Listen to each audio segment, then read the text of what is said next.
Ag Bioscience, the #1 ag tech podcast globally, is now available on video. Hear from leaders and innovators across food, animal health, plant science, ag tech, and agriculture. Mondays at 6 a.m. on YouTube or wherever you get your podcasts. While you're there, subscribe and leave us a review. It's the Ag Bioscience Podcast with Agronovis Indiana. Get more information at agronovisindiana.com. The internet changed how we work. AI is changing what work gets done. A bank cut loan processing from days to hours. A student built an AI scheduler, improving on-time delivery from under 70% to over 90%. Most teams know AI matters, but aren't sure where to start. InAI is Indiana's statewide AI adoption effort, built with industry, academia, and community partners, helping you move from understanding to action. Visit inaiready.com. This is Inside Indiana Business Radio for the afternoon of Friday, July 10th, 2026. I'm Abriana Herron.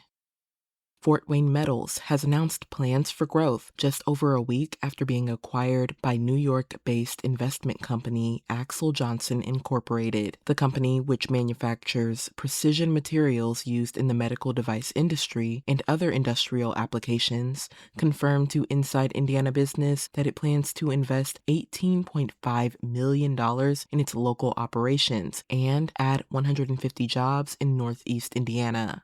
The company did not disclose financial terms of the deal.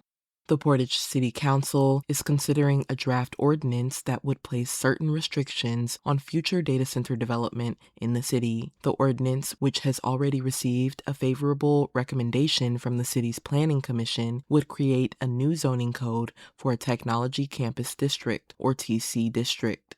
The district, according to the ordinance, would be established for technology-focused business, light manufacturing, and data service usage, and would be the only zoning classification for data center projects. The council is set to take up the ordinance for a possible vote at its meeting on August 4th. Evansville-based Southwest Indiana Recovery and Empowerment, or SWIRE, has announced it will transition its recovery and reentry services to Southwestern Behavioral Health on July 28th. SWIRE officials said the transition marks the end of the reentry and recovery nonprofit and will help ensure the long-term sustainability of its programs. SWIRE's 3 employees will be able to reapply for jobs with Southwestern Behavioral Healthcare. In a joint statement, SWIRE's board thanked the community for supporting the organization. Inside Indiana Business Radio on Demand is made possible by the following. Thanks for listening to this IBJ Media podcast. You're probably going to remember this ad. Do you know why? Podcast advertising works. 85% of listeners recalled hearing an ad during a podcast, and 70% of podcast listeners have acted after hearing an ad. So whether you're looking to be heard across the entire IBJ Media Podcast Network, sponsor one of our shows, or just start with a 30-second ad, IBJ Media can help. Contact advertise at ibj.com to learn more. Indiana K-12 schools seeking a 4-day schedule must meet new state requirements before they can apply for a waiver through the Indiana Department of Education.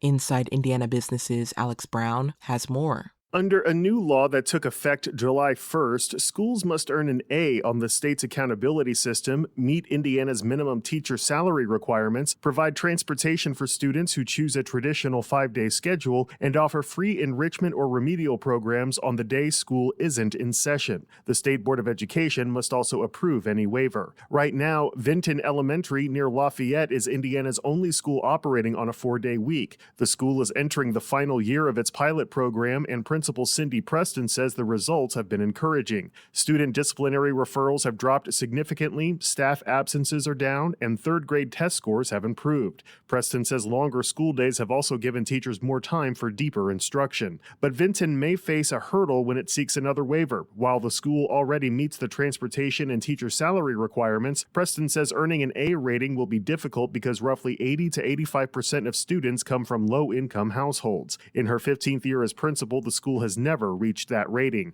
The Department of Education says schools can begin applying for 4-day week waivers after this year's A through F school grades are released. Alex Brown, Inside Indiana Business Radio.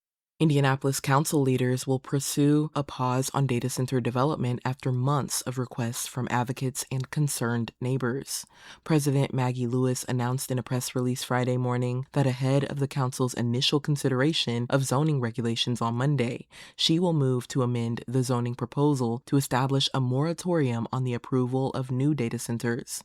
The announcement comes amid concerns from advocates that say Indianapolis needs to establish such a pause. Indianapolis Council members are proposing the measure, which would receive final approval in August after nearly a third of Indiana's 92 counties have approved restrictions on data centers. That includes 17 counties with temporary moratoriums and 2 counties, Marshall and Cass, that have banned new data centers altogether. It is likely that Indianapolis's proposed moratorium, like the zoning district intended to create data center guardrails, would not impact data center developments currently in the zoning process. And Terre Haute city officials are working to improve business retention and expansion efforts in addition to attracting new companies to the area. Speaking at the Terre Haute City Council meeting, Jonathan Blake, interim director of the Terre Haute Economic Development Corporation, says an effort is being made to address barriers for existing businesses to stay and grow in the city. It's about quality of life, housing, workforce development, healthcare, public safety. All of those facets matter when we're trying to attract business and keep businesses here.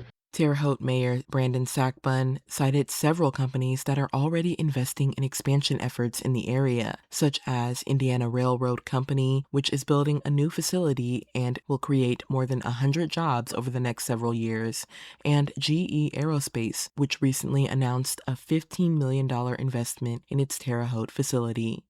Check out the latest episodes of the Business and Beyond podcast with Gary Dick, presented by PNC, a weekly conversation with high-profile Hoosiers in business, sports, and entertainment, and beyond, available now on the IBJ Media app or your favorite podcast provider. I'm Abriana Herron for Inside Indiana Business Radio on Demand.